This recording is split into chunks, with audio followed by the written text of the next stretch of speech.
for me, I have a 1-year-old son. And so you talk about like daycares being shut down. And my wife's an essential worker. My wife works at the hospital. Wow. And so there's no childcare at home really, unless my mother-in-law comes in town. And so I've been working at home a lot. I'm with my son a lot. And so that completely changes the dynamic of my work hours. I'm getting a lot of stuff done. Like I don't start my work day till 4 o'clock a lot of times. And so just having to switch that up, we've been able to start working out. So I have about half my team on campus for workouts, and it's completely different. You got gloves on, you got a mask on, you're sanitizing every water break, you're sanitizing balls before and after every workout. If they go get water, they're sanitizing. And so it's just completely changed the dynamic of how you coach on the floor. It's changed the dynamic of player-coach relationships. When we talk about family, we hug all the time. And so when you're a family and you hug and you're all about personal touch, we talk about PTs all the time. It's just completely different. And then one of the things we're big on is community service. And one of the ways we started our year is a thing called Line Movers, where we help move in the university. And it's completely different when you have this virus going around and you don't want to put yourself in any unnecessary risk. And so, things that we normally do, you have to do a different way. And so, both personally and professionally, it's really, really changed the dynamic of everything. Wow. Yeah, it's always hard to follow this guy, so I probably need to go first next time. But no, I think for most people, just adjusting to this new normal, I think that's the biggest thing. Nobody expected it. Nobody saw it coming. So for me, similar to my brother, an enormous amount of family time, daddy daycare has gone to new levels of greatness and failure at the same time. But that's been great, just actually putting the phone down and putting it on the charger and then leaving it there and not feeling like you have to run back to it to see who texts back or who's doing this. Or I think it's just allowed for a lot more balance, a lot more family walks, a lot more things that we just didn't do. Family meals where you're sitting down at the same table together for multiple nights in a row. I mean, you think about a life of a college coach, you're usually either watching film of an opponent, you're going to prepare, so doing a scout report or a walkthrough for an opponent, you're going on the road to recruit, so you're traveling, then you're going back for an opponent, you're going to the AU tournament for a weekend for multiple days straight, coming home for a couple days and then going back to it. So just to have this much time at home has been invaluable and has been really worth the price in gold. Unfortunate situation, but I think there's always a blessing in the storm. So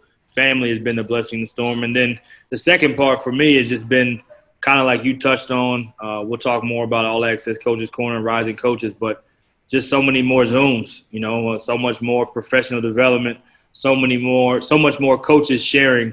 I give a lot of props to Alvin Brooks III often.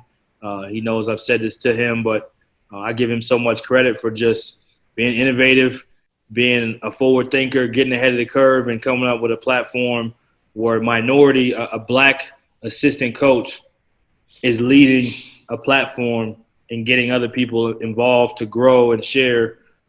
He kind of started I call him the pioneer. He started a wave of that happening, and this led to myself, other people, Ryan Price at Southern, amongst many, many others that I'm not mentioning, that have just, taken that initiative. So I think just the professional development, the sharing, the brotherhood, the being able to connect and not competing for a change. I think that's a big part of it. Sharing and not competing, and us being able to see each other as black assistants and how we see each other differently has been one of the best parts about the pandemic, in my opinion, as far as professional development and personal. Well, Jabari, I'm sharing the same sentiments as Coach Burton and the Burton brothers, I should say. But I mean, it's one of those things where back in March, when all of this started, there was so much uncertainty, and the world stopped. Personally, it was almost for my kids. I was thinking that it was an extended spring break. And then from a spring break, it ended up turning to you being a homeschool teacher. So like Coach Jason Burton said, you know, sometimes your day doesn't get started until the afternoon because you have to worry about keeping your kids on task for a school day, which was very tough because kids, they're creatures of habit too. They are so into a routine, and it can become very, very stressful. And so you have to make sure you focus in on home first. And then for myself, it was awesome as time moved on because you get a chance to really look at yourself and what you could be or who you could be better and what you can do to be better as a man, as a father, and as a coach. And you spend a lot of time reading, you spend a lot of time investing in yourself in so many ways because the world just stops. And so you find yourself, like Coach Brian Burton said, now you're not only being able to spend time with yourself, but you're being able to share other ideas with coaches. I've been able to now catch up with so many guys that we even compete against, that now guys are actually letting their guard down and we're actually sharing, you know, ideas, what makes other programs better, because we're all in this great fraternity together, both on the men and the women's side. So I've been a part of a lot of Zooms. I've taken a lot of notes. I've done a lot of kind of self-reflection for myself to be a better version of myself. And then, you know, on top of that, of what's going on in the country with the social injustice, and I know we're going to talk about that, but it's just a lot of things that have happened that have made you say, whoa, let me take a step back and let's reflect on what's most important here. Your family, your faith and your family, and then everything else kind of falls in line. So I've kind of had to realign some things in my life that I wouldn't have been able to do if the world didn't stop. Wow. Wow. That was big time. I'll just piggyback and say 100%. I think there's probably been, since the pandemic phases have been so long, you almost forget about some of the things that happened at the very beginning back in March when it first happened. So, yeah, I would agree with Coach just to say from a professional standpoint, introspective standpoint, looking yourself in the mirror as a man and just how can we be better. So I just want to follow up and say that. Great point, Coach. Absolutely. I think the biggest thing kids are just so conditioned, not just kids. I think society is so conditioned to Division I. That's all you grow up thinking about is with this Division I mindset. And if you ask most of those people, have you ever gone to a Division II game? Have you ever gone to a JUCO game? Have you ever gone to a Division III game? So on and so forth. They never have. And then when they actually go to a game, they're like, man, Coach, I didn't know the players were that good. And it's not just the players and the parents.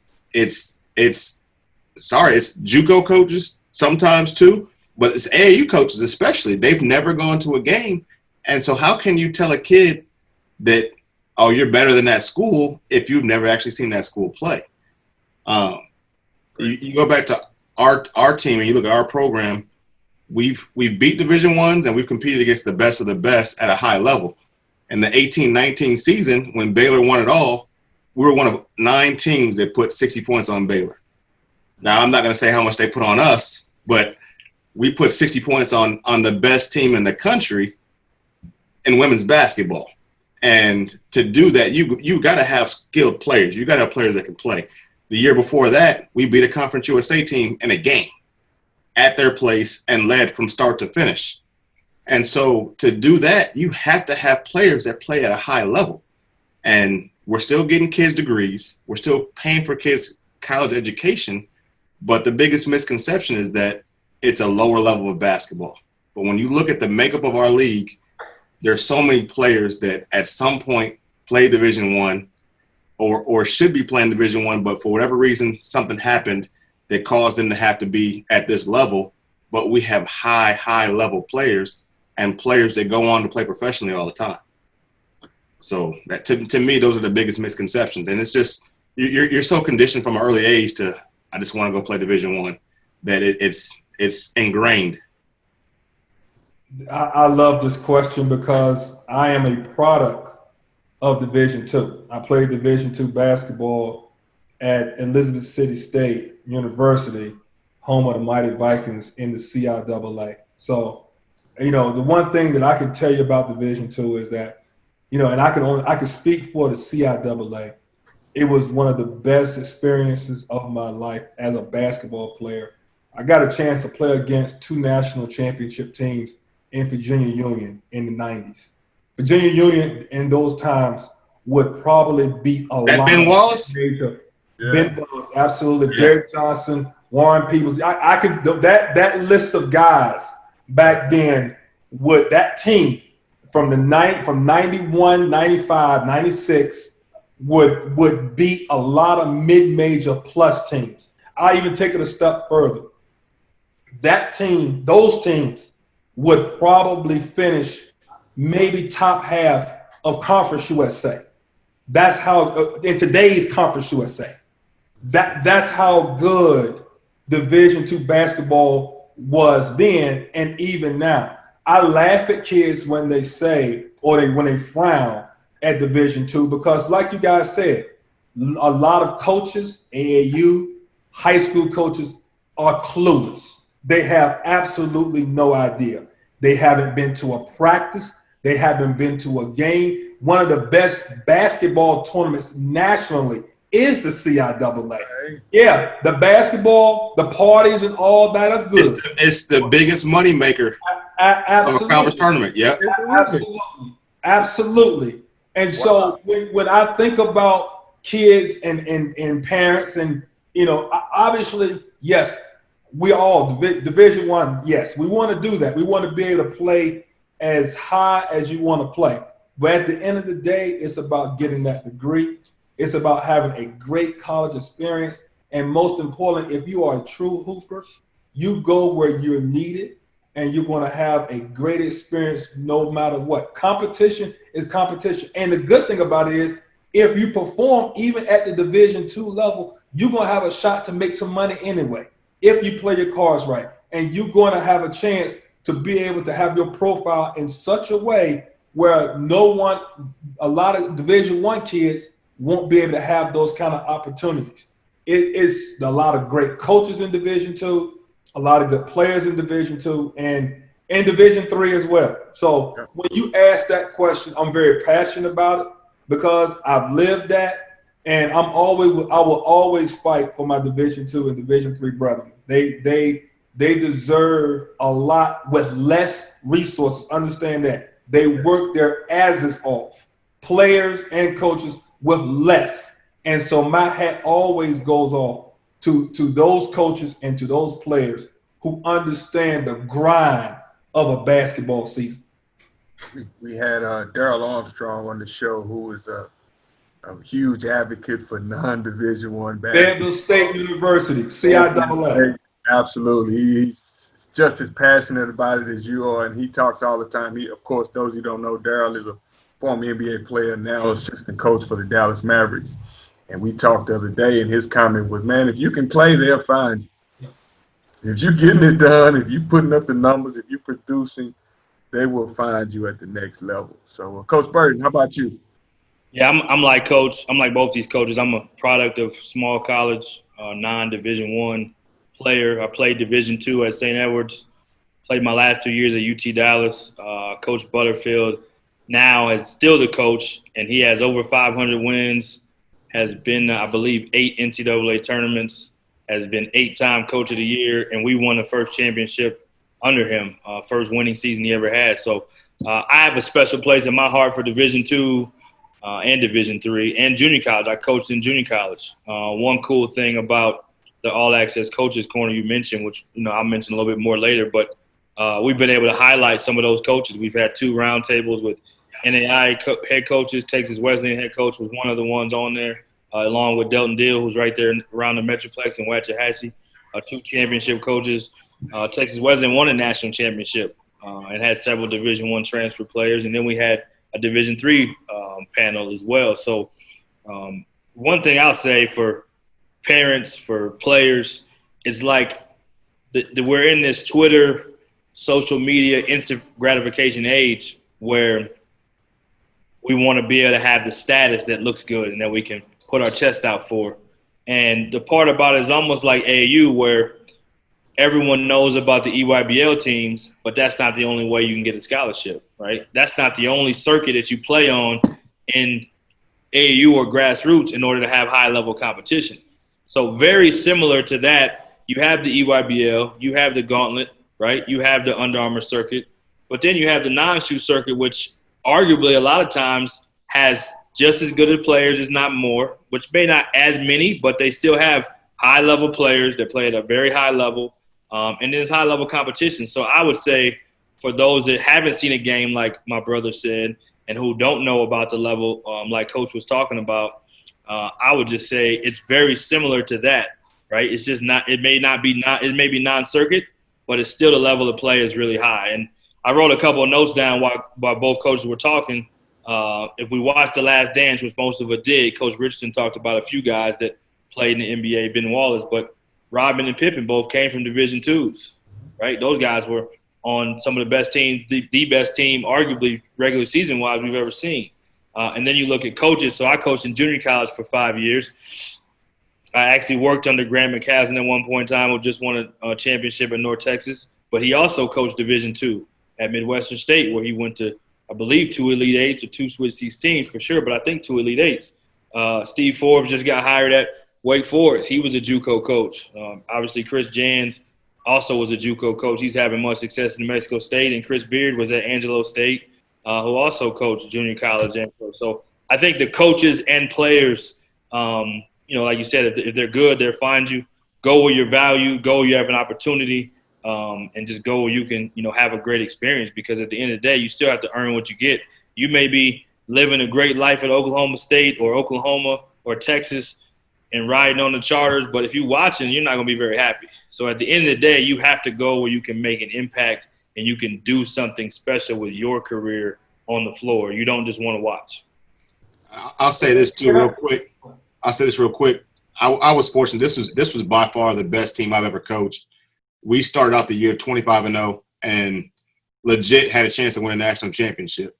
And when you look at, especially the women's basketball Division I level, there's not too many teams outside of the top 10 that can really talk about winning a national championship. And I think that that's something year in and year out, that at this level, there's so many teams that have the opportunity to win a national championship. And that's what we recruit for. We recruit to try to win a national championship.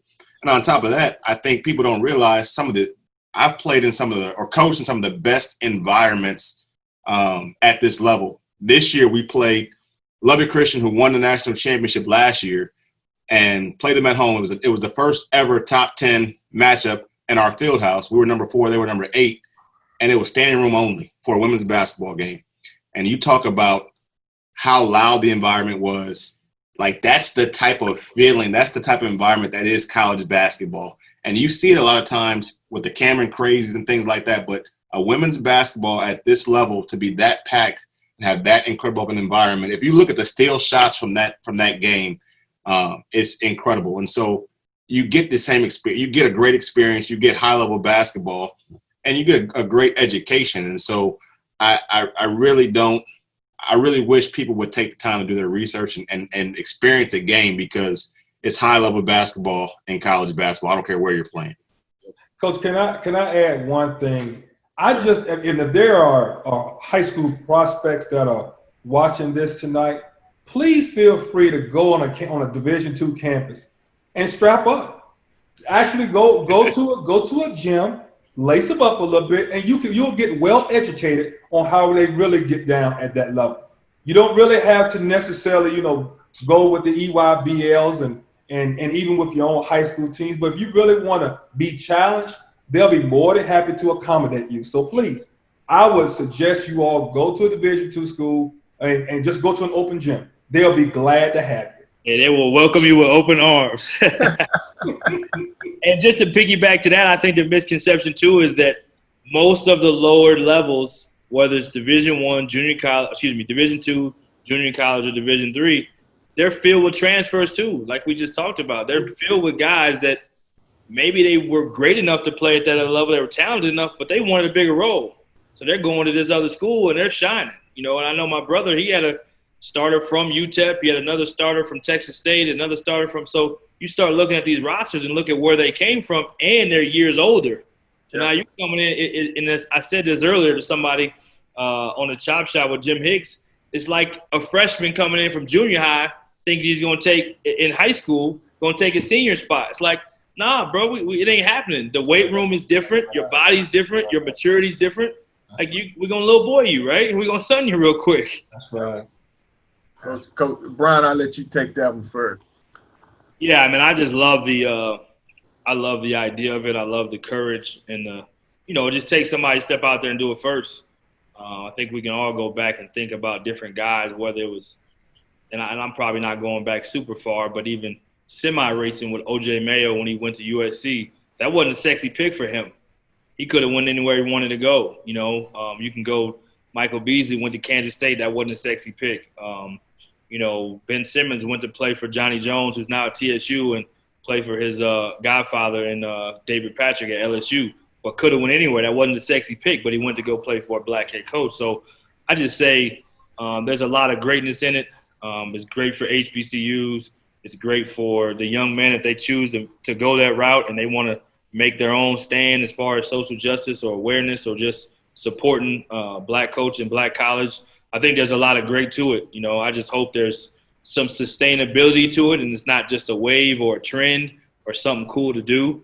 And I hope on the flip side of it, I hope that as HBCUs, we or they take the opportunity to really keep it going, in a sense of do such a great job with it and be so on point with what you're doing, because once you have one success story, well, now you can have more after that. But if there's a lot of stuff that just falls through the cracks and don't do a thorough job, I think it makes it harder and it almost backfires. So I just hope that we can continue to just, whether it's HBCUs, whether it's just black coaches at any school, I think there's a lot of great in just supporting us. I think I said a stat earlier. I know a stat that I had written down was in 2005, there was 32% of Power 5 schools, or excuse me, the Power 6 conferences at that time were minority head coaches, 32%.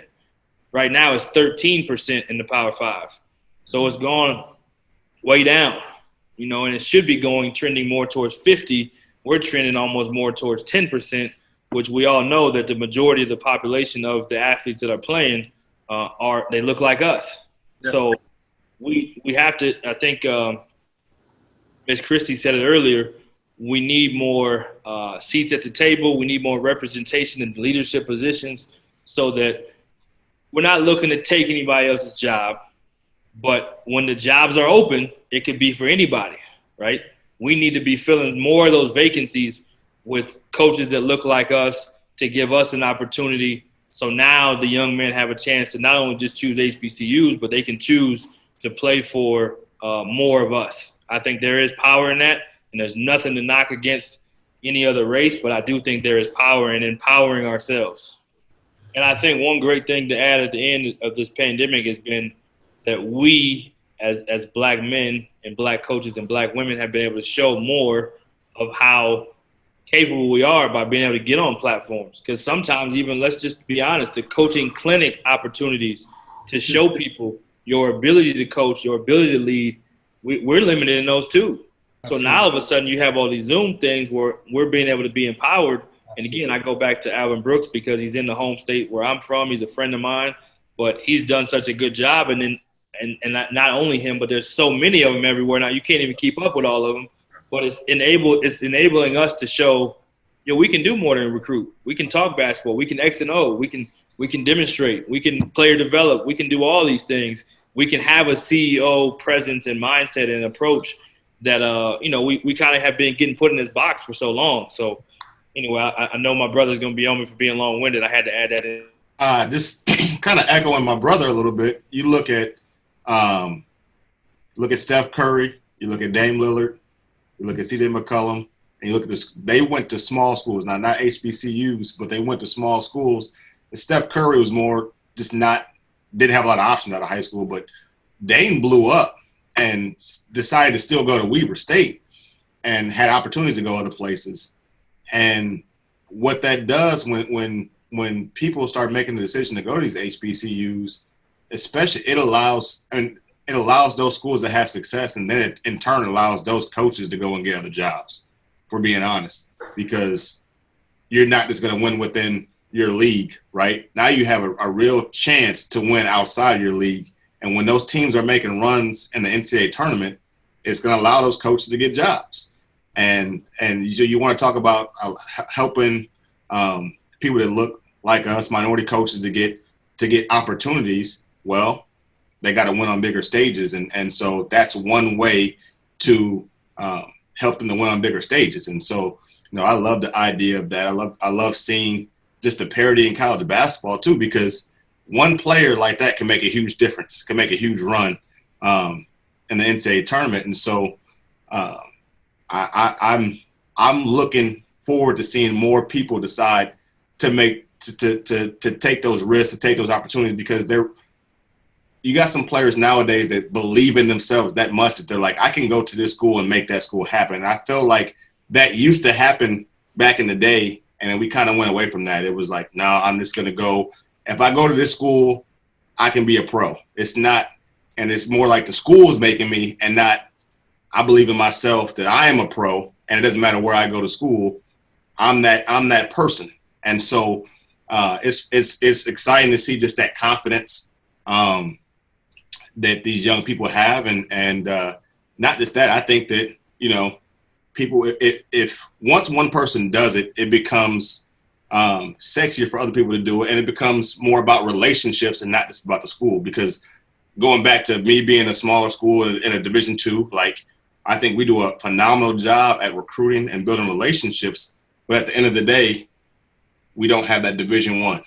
And so people make the decision to go other places because of that. And once you see other people making these bolder decisions to go based on relationships and go based on where they really feel comfortable, they feel the best fit for them, I think more people will do that as well.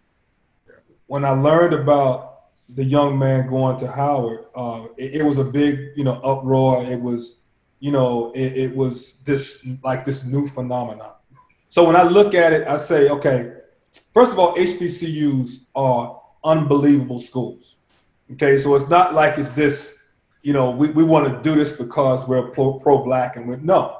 HBCUs, they are prestigious in their own way.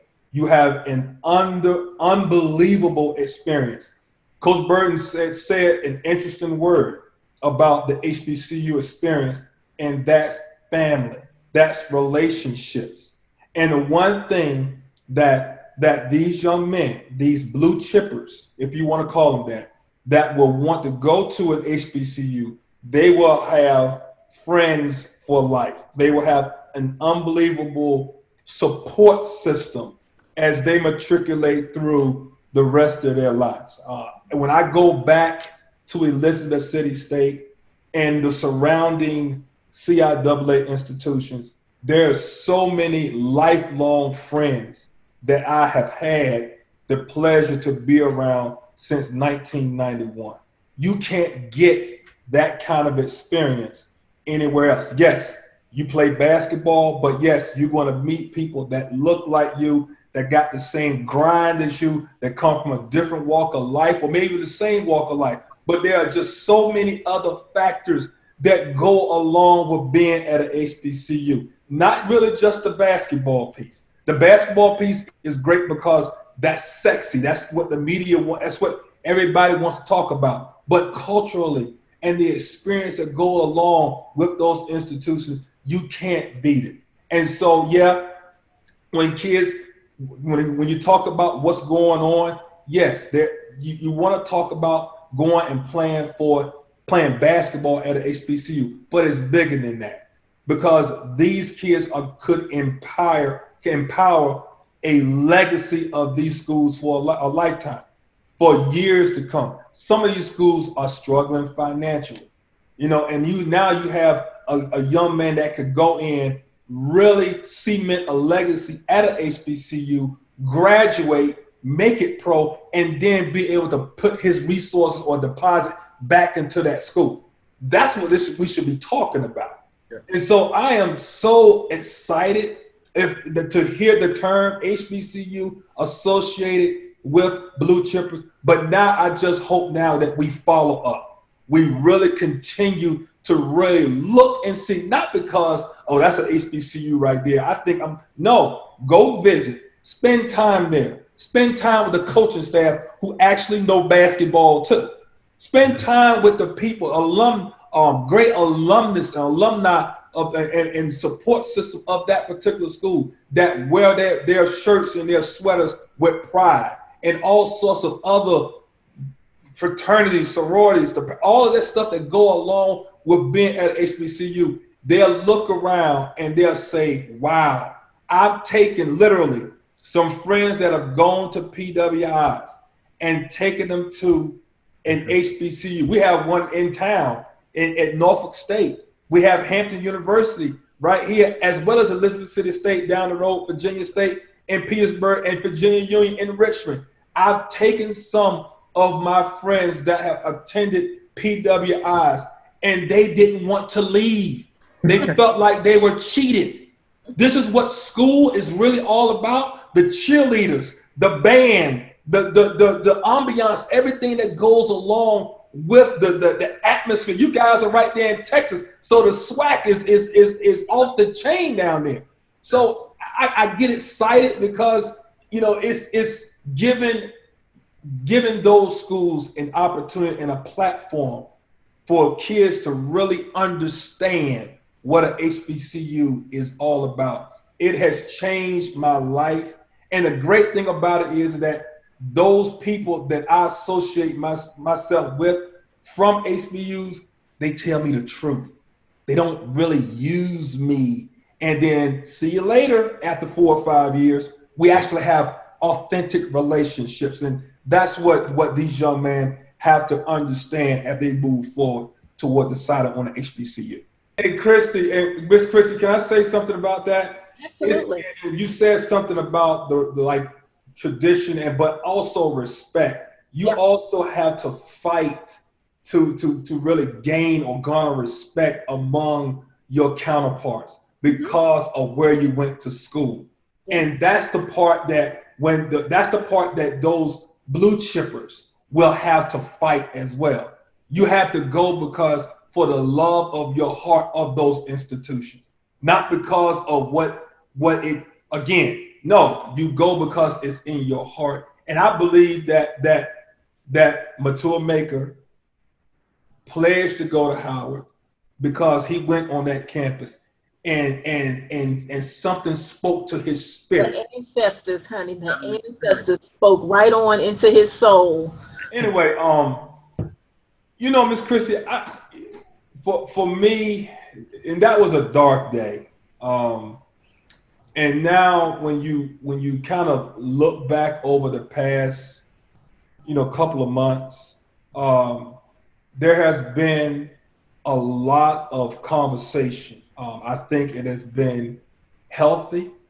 I also think that it has been uncomfortable for a lot of people. There have been a lot of aha moments. There have been moments where people like probably me and you did not know certain things happened in history because it was never taught to us. So now, because it wasn't taught to us in elementary school and in high school because those things were conveniently left out. So now, as an African-American male, you start to educate yourself. You're already upset, you're already hurt, you're already angry for what your ancestors and everybody did for 400 years. We understand that, we get all of that. But now there is a human element here that now people have to talk about. And I think for the first time since I just turned 47. So for the first time, there has now been. You look good for 47. I really appreciate that. But there has been a movement, especially by our young people. They want answers. Whereas our parents basically were, they didn't say anything because, they were just hurt. and they saw that my grandparents and people's grandparents, they saw all of that. And so that's kind of a deal where they really don't like to talk about it because those are some deep, deep scars. Whereas this younger generation really want to get to the bottom of it, and they really want to know.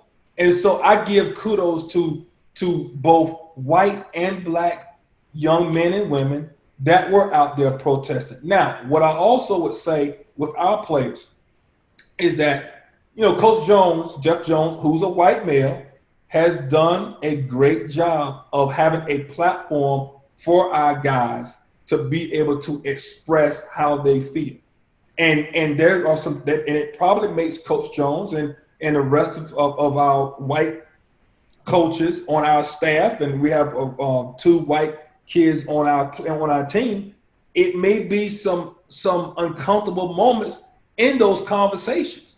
But at the end of the day, we have to be able to deal. It's just like any relationship. When you are hurting, you have to be heard. Now, in that hurt, you also have to educate yourself on what you're talking about and understanding why you are saying. And it works on both sides. White people now have to understand the hurt that for so many years that black people have come. And that's the kind of conversations that we're having with our guys. We're being open, we're being honest, we're being truthful. And again, the room sometimes will get uncomfortable, but I will give my boss, Jeff Jones, credit. At least he has had a forum and a platform where he has allowed our players to be able to express how they feel. And now there's going to be dialogue. And that's all that we ever wanted in this social injustice, where we hope that it will be some sort of equality, is that let's have a long conversation about how African Americans feel and not be dismissive. And so when we get to that point with our players, and our players are starting to understand, that's why voting rights, everybody on our team will register to vote. That was led by Coach Jones. Everybody, it is going to be imperative that our young people understand how much voting counts going forward, not just at the presidential level, but at the state and local level as well. We have to be educated on why things are the way they are.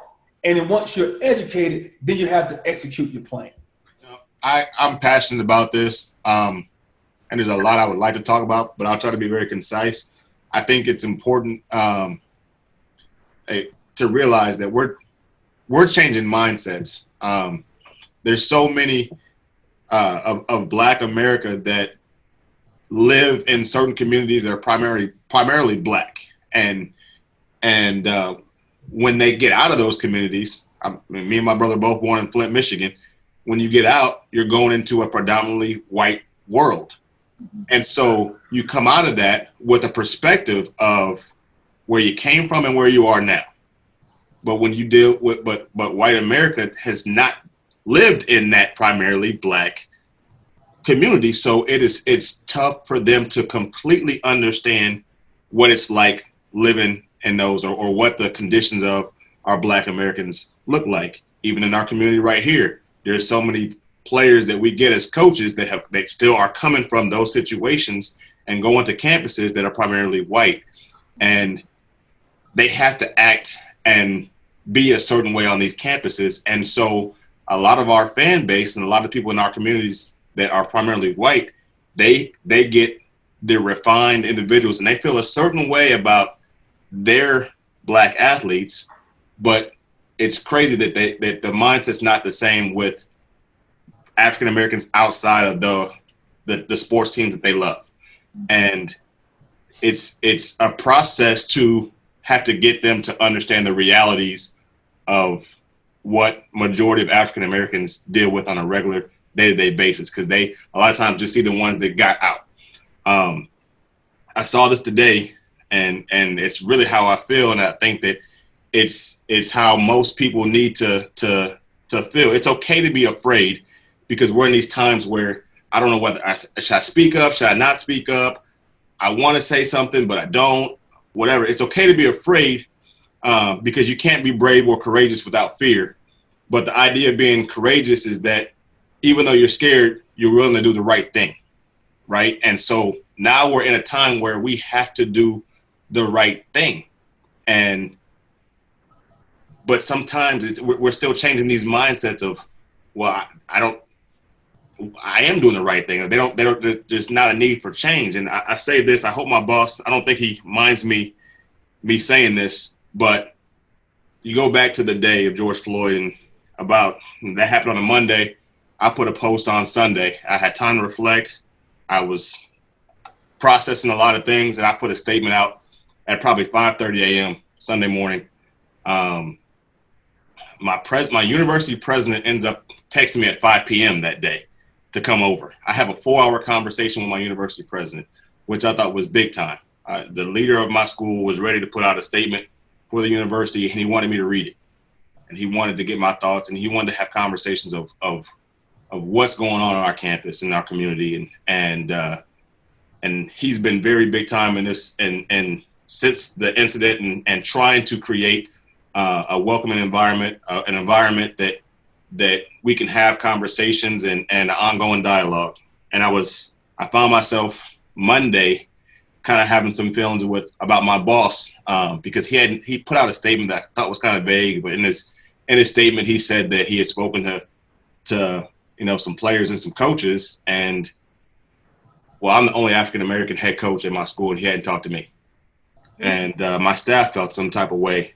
And so when I called him on Monday, and that was a tough conversation to have with him, because I'm like, there's some things going on, and I don't think we really reached out to our student athletes. I don't think we're doing enough, and our student athletes are primarily African American, and that was one of the toughest conversations that I had to have with him. But it wasn't me coming at him, and I think at first he may have thought that was what it was, but it was more trying to bring recognition. And I think once we got to it, like, we were able to talk from a place of love, and he was receptive.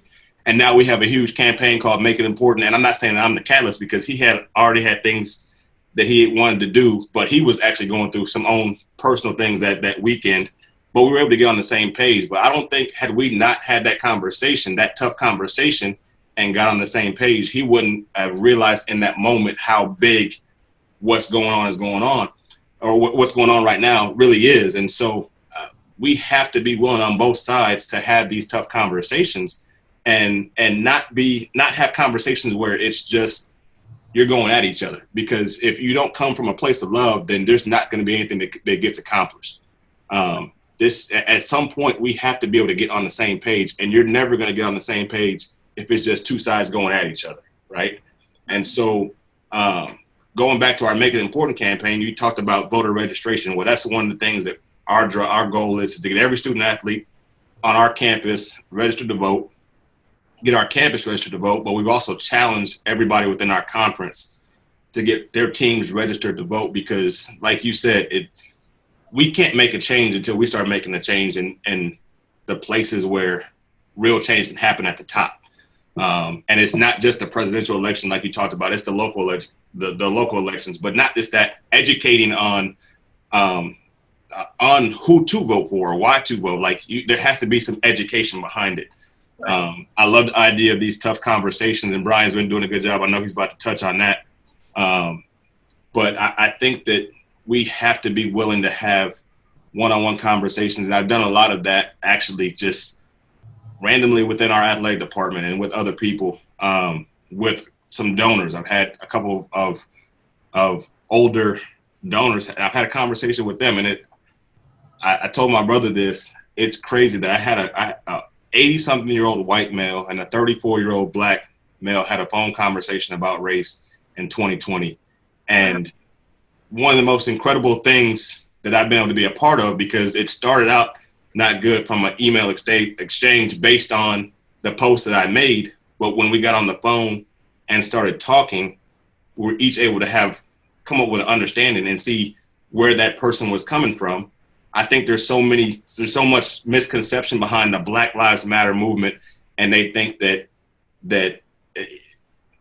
we're only trying to say the Black Lives Matter and that other people don't matter, and they don't. There's certain individuals that don't want to see past that and aren't willing to listen beyond it. When if you'll just sit down and have a conversation and be willing to receive, that you can actually get an understanding of why we're saying Black Lives Matter.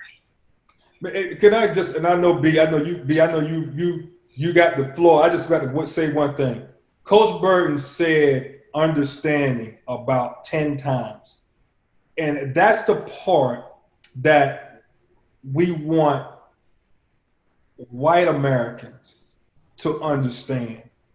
If you understand everything that has gone on and just sit down and have conversation and listen, not to respond, but listen to understand, then we can have these kind of conversations. But Coach, you are so right about the back and forth. It doesn't have to be like that unless people have the opportunity to just listen to understand. Absolutely. Coach Brian? Yeah, there's just so much stuff both coaches touched on that are right on the money. Obviously, a topic we could talk about forever.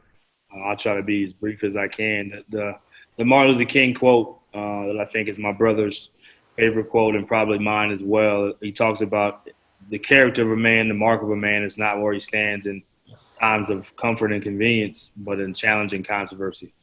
And we're facing challenging controversy a little bit. And so I think for all of us, especially as Black people, we feel like, well, what can we do? You know, and I think for the first time that I'm aware of, there's more hope, although there was extreme anger and rage as it's been after every death. This one was so violent in nature, so graphic and so just viral that, you know, and like Miss Christie said, we're all paying attention because we are at home. We are in a pandemic. We are slowed down. We don't have distractions. So God knew what he was doing. Not that he ever planned for George Floyd to have that happen to him. But as Stephen Jackson said, let George Floyd be the name of change. So I believe that will be the name of change to get the ball rolling, because similar to what my brother talked about, similar to what Coach Richardson talked about, it's the first time that there's an open mind to have these conversations. Because for the longest time, it's been a sense of, a feeling of the boy who cried wolf for us as Black people. In a sense of, man, we ain't trying to hear that. Like, I hear you, but we're over here, right? Kaepernick did what he did. Doesn't matter if you violently protest, you silently protest. Nothing was right because it wasn't a conversation that the majority, again, white people in this case, were open to hearing. And for the first time, I feel like we have an open opportunity to really get to people's hearts and mindsets, as my brother talked about and Coach Rich talked about. And yeah, I just think so my wife said something powerful to me. She's really smart, much smarter than me. I always have to brag about her, but she played softball and volleyball at Colgate. She was a two-sport athlete. She is a minority female. She is mixed with Costa Rican and white. So her sister was the first person to ever play two sports at their school, and that was a big deal. She had to fight and go through some hoops and do all kind of things. But I say that to say my wife has an MBA, and she's been a head coach for volleyball at two different Division IIs, same conference my brother was in. And she said something to me 2 days ago, and it's been so powerful for me, because obviously I'm not employed by a university, but I'm still a college coach, obviously. So she said job titles are temporary, but purpose is infinite. And it's stuck so true to me, because no matter if you are at a university or you're not, the purpose that we have right now as Black people is so much bigger than basketball. And I know for most coaches, it's always been bigger than basketball, especially most Black coaches, because we know this is a way to pour back into our young people and make a difference and help change the trajectory of their cycles of success in their family. You know, we're able to change and make major change. So we've always had that mentality of bigger than basketball, but now we get to have a voice where we can actually speak out and have support from a Jeff Jones, from your president at your university, from the people at Rising Coaches who are allowing me to come on and have a platform to speak on. So I think the open opportunity, the open mind, we have to really keep having these conversations, the difficult conversations, the tough conversation.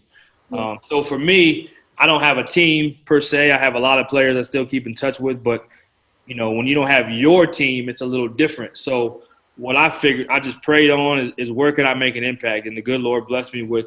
So Rising Coaches is basically like a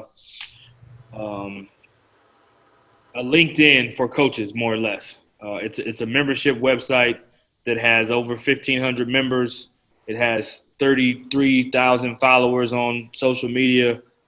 It's a coaching community for networking, for professional development, for all things of that nature, right? And so the CEO happens to be white, and he offered me an opportunity to come on and have basically a segment or a show or whatever you want to call it, a lane that I could be able to lead, similar to what, again, AB3 has done with the Be Ready platform. So All Access Coaches Corner is the name of it. And so it started with just bringing coaches on to be able to have interviews. Well, to their credit, they had a social justice roundtable, and without being too long, or they had a town hall the week after George Floyd's murder, and a lot of people were angry. A lot of people were heavy-hearted, as they should have been, and just were hopeful for change, but didn't know if it was going to happen or not. And I just left that feeling like there's got to be something I can do to make a change, to make some impact. So long story short, the idea came to come up with these roundtables to have. So I actually saw what empowered me for this. One, my wife's father is actually a former LA police officer, a detective with the LAPD, was also a regular police officer. So we've had some hard conversations along with other members of my family, and he was great. But just having those tough conversations. But it started, my brother actually, Jason, got me a sermon with Stephen Furtick and John Gray. So it was literally George Floyd thing happened. The first Sunday afterwards, they had a church service where they had two pastors, one black and one white, on a stage having a religious but real and blunt conversation. And it was so powerful to be able to see two people having that conversation and having emotions, but not letting themselves be too emotional, where it was like this, kind of like what both coaches have already stated. So it empowered me to think, like, we need that in the basketball space. And obviously, Jabbar, I know you've done a ton of things with having players involved and coaches involved. You've done a tremendous job. So by no means am I trying to say that I'm creating something that's brand new, but I felt like there needed to be white and black. So put together this idea with the people at Rising Coaches to have a roundtable with 7 white basketball leaders and 7 black. And part of that, the second half of the conversation was to have these paired conversations where Coach Burton, matter of fact, was paired up with Tyler Rell from Dallas. And so they had a conversation where Jason knew his question and Tyler knew his question, but they had to have the real question conversation in front of everybody and answer it. And it was real, it was organic, it was powerful. And there was such a demand from this event. I think we had over 200 coaches on. I believe, Jabbar, you were on as well. And it led to the conversation continuing to go to say, well, we got to keep this conversation going. We can't let this die. So it was heavy on my heart. Like, naturally, like, if you win a big game or you win a championship, we have 2 conference championship coaches on the call. After you win it, it's like, whew, man, you don't think about, man, I'm ready to go do that again right that second. So after that call, it was such a powerful and rich evening that it was kind of like taking a deep breath. But within a couple of days, I got compelled again we have to keep this conversation going. We have to keep applying pressure, as a young man would say, in a positive way, but we got to keep it inside of mind. So Jabari will actually be one of the panelists on Thursday night of this week's roundtable, and we're going more grassroots. We're going grassroots media. We're going a couple grassroots coaches, and we're going junior college head coaches. But it'll be the exact same: 7 white basketball leaders, 7 black basketball leaders, and there'll be a moderated question section. So what we've changed this time, the new format is there'll be a question and answer involvement from the audience section. There will also be a section where there'll be a couple people two white guys will be paired from the moderator questions, where they'll have to answer some questions that maybe happen when black people are never around, right? There's going to be those conversations, and black people have to have some tough conversations with other black people, as do white people or same race have to have similar challenging, difficult conversations. It's not just across the lines, right? Because there's also an accountability and encouragement from the same side of the line. So excited about that on Thursday. Looking forward to it. We'll be glad to share that information toward the end. But I think, like both coaches have said, the voting part is important, all the things we can do to take action, but it really starts with that change of heart, change of mind, and that education to just – because what happened, and I'll end with this, there was a powerful thing that was said in that conversation with John Gray and Stephen Furtick. And he said, John Gray is a black pastor in Houston at Joel Osteen's church. And he said, it starts with the root of how you see black people and how you were taught to see black people in the beginning. It starts with the history and the root of it.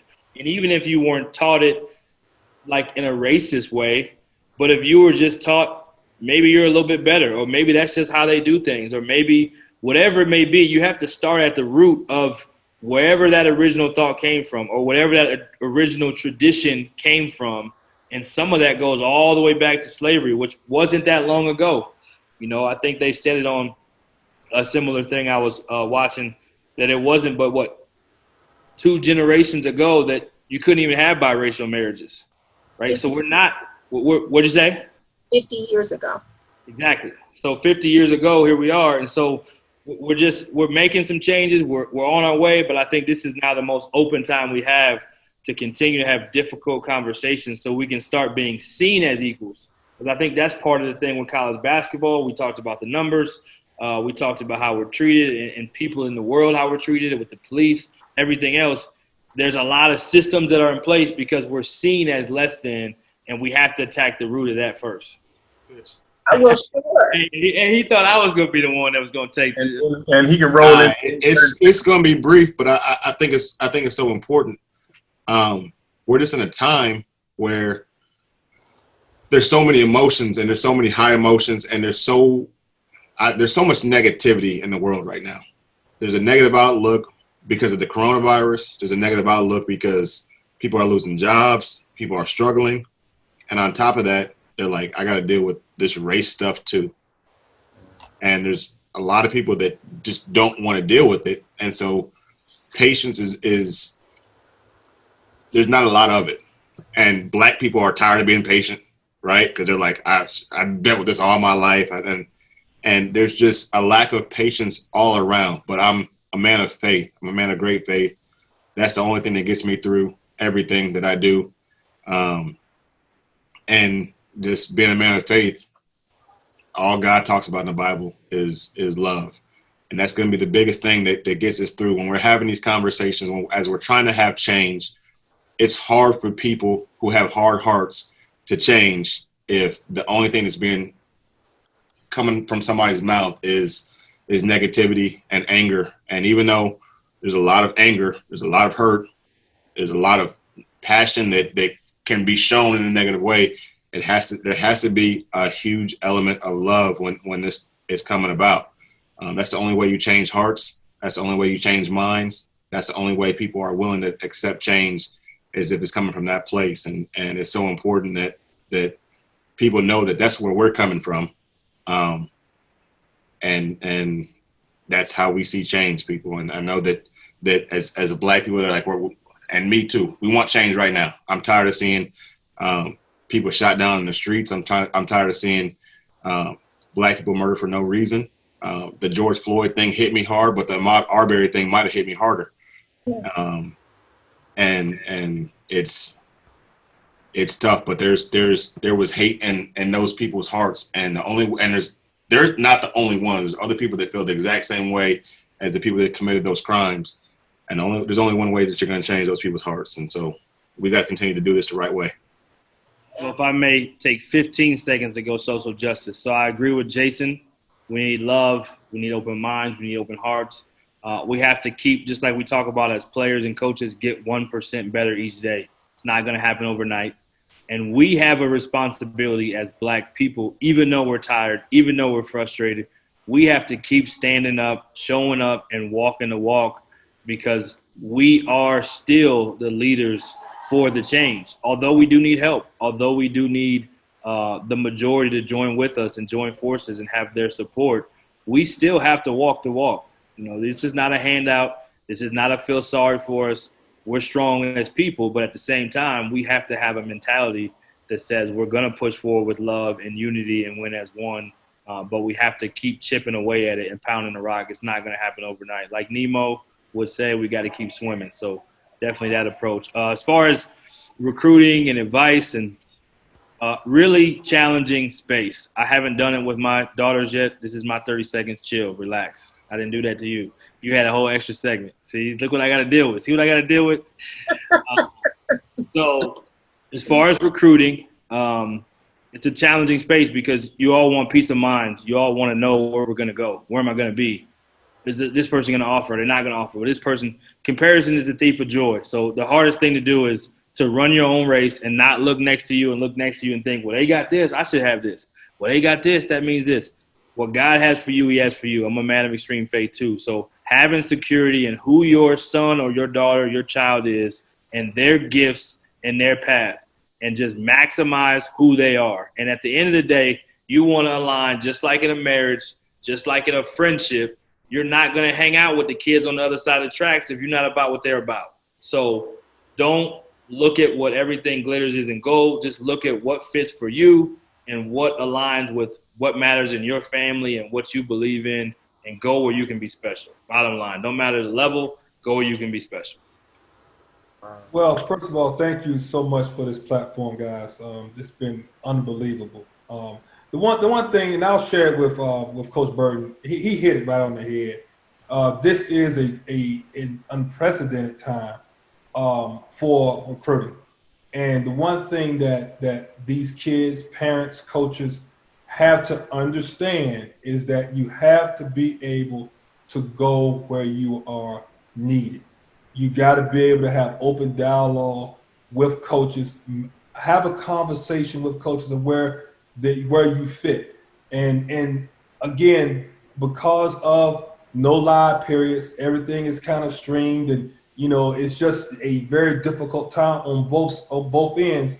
Make sure you educate yourself on who really is going to invest in you. Like Coach Burton said, being able to run your own race. Don't look at the guy beside you or what he may have and all of that. Just make sure that you invest in yourself, keep working, control what you can control, and everything else will follow. Parents, please be parents. Do not drink the Kool-Aid from other parents or from other coaches. Invest in your child. Call your coaches. Invest in your high school coaches and have dialogue with them. Do not allow other folks to raise your athletes. Invest in yours so that the transfer trend will go down. If you do that, we will have a great trend going downward in transferring. And I just believe that if you just understand where you need it, then the rest of it will be easy. Go to games, investigate the schools that are recruiting you. Don't just be quick to say no. Go look at places, go check out schools, check out the environments, and get a feel for the players on the team and the coaching staff, because the environment that's a huge piece. Who's going to be around you every day? Who's going to be around your kid every day? That's a huge part of it. Also, they talked about it. Go where you need to go, where you want it, but go where you fit. Stop worrying about everybody else and don't try to go to the highest level. Go where you fit and go where you're going to be happy, because out of high school, kids don't go where they're going to be happy. They go to places for the wrong reasons. They transfer to be happy. So talk to somebody that's transferred before and ask them, why did you transfer? And I'm just going to real quick, 6 things that we look for: skill and versatility, shooting, character, confidence, mental toughness, and winners.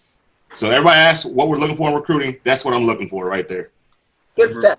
Repeat that again one more time, Coach. Skill and versatility, shooting, character, mental toughness, confidence, and winners. If you can win, that is a skill. I want players off of winning teams.